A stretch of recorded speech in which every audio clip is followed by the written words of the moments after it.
चतुर्थ श्रेणी कर्मचाऱ्यांची कामे आणि खबरदारी, टाळाटाळ केल्यास होणार कठोर कारवाई।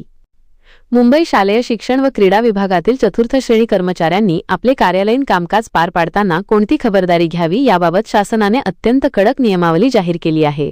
कामात कुचराई करणाऱ्या किंवा विनापरवाना गैरहजर राहणाऱ्या कर्मचाऱ्यांवर आता थेट शिस्तभंगाची कारवाई करण्याचा इशारा देण्यात आला आहे। कामाच्या वेळेचे काटेकोर पालन सर्व चतुर्थ श्रेणी कर्मचाऱ्यांनी सकाळी 9:30 ते संध्याकाळी 6:15 या कार्यालयीन वेळेत उपस्थित राहणे अनिवार्य आहे। अनेक कर्मचारी सकाळी विलंबाने येत असल्यामुळे कामकाजावर प्रतिकूल परिणाम होत असल्याचे निदर्शनास आले आहे। आता पूर्वकल्पना न देता सकाळी 9:30 नंतर कार्यालयात आल्यास अर्ध्या दिवसाची नैमित्तिक रजा कापली जाणार आहे।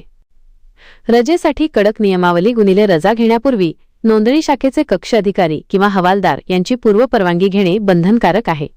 अचानक रजा घेतल्यास दूरध्वनीवरून कळवणे आवश्यक आहे, अन्यथा रजेचे वेतन अदा केले जाणार नाही। मंजूर रजा संपल्यानंतर परस्पर रजा वाढवून घेता येणार नाही। आजारपणाचे कारण सांगून वारंवार अनुपस्थित राहणाऱ्या कर्मचाऱ्यांना आता वैद्यकीय मंडळासमोर मेडिकल बोर्ड हजर राहावे लागेल।